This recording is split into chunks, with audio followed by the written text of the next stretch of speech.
National Park employees at a loss for words after the federal government laid off approximately 1,000 park rangers nationwide. Thank you so much for tuning in to KTSM 9 News at 10. I'm Monica Cortez. I'm Andy Morgan. Now, these cuts are part of an initiative known as DOGE to reduce government size, and they're being felt here locally, with reports showing at least 12 park rangers were let go at Carlsbad Caverns in New Mexico. Oriana Botero joins us live from the newsroom tonight. And Oriana, I know you spoke with 3 now former park rangers there who have been affected by these cuts, and all of this comes as right before the busy season. Yep, Andy and Monica, a decision in Washington, D.C. with a nationwide ripple effect being felt at national parks like Carlsbad Caverns, all relying on tourism for revenue. 3 of the rangers that I spoke to tell me this will impact everything at the park, from the way maintenance is performed to park safety and hours of operation. Take a look.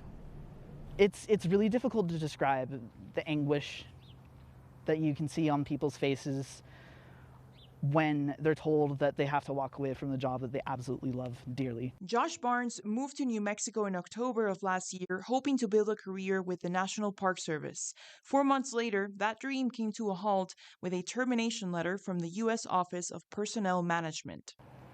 Awful. It was awful to receive that email. His story isn't unique. He's one of the roughly 1,000 park employees nationwide who lost their jobs, including at least a dozen staff members at Carlsbad Caverns. Like, these are the people that sell you tickets, give you programs, right?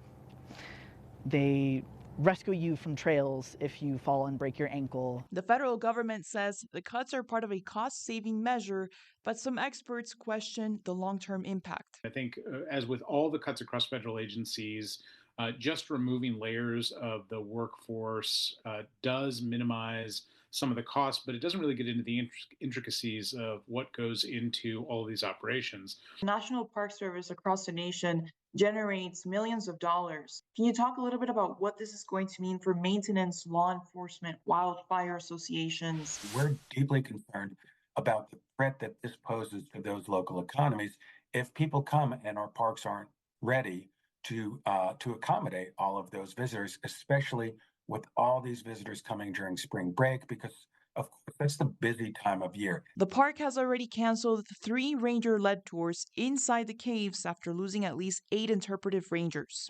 We had just raised the prices for these tours, and it's such a moneymaker for the town. I think it brought in like 30 million to Carlsbad, and we just raised the prices of entry and for these tours to make some more dough off of it, and now we have no people to actually run these tours. Carlsbad attracted nearly 500,000 visitors in 2023, supporting 359 jobs and contributing millions to the local economy.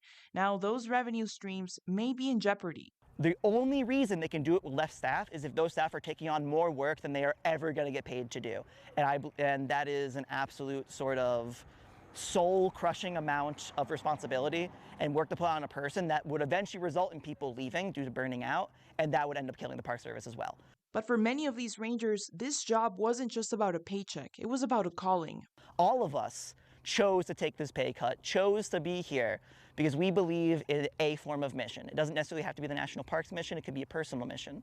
Without those connections, pieces of land are just pieces of land. Now, I did reach out to Carlsbad Caverns for comment, and they directed me to the National Park Service Washington office. I also contacted the Washington office, but they did not get back to me on time for this report. Andy, Monica?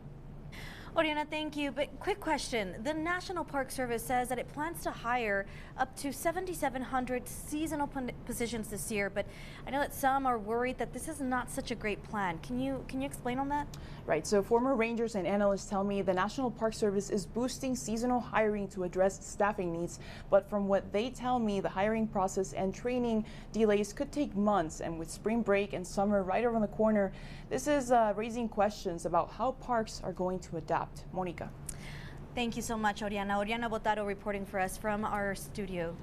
More on this, just head on over to KTSM.com.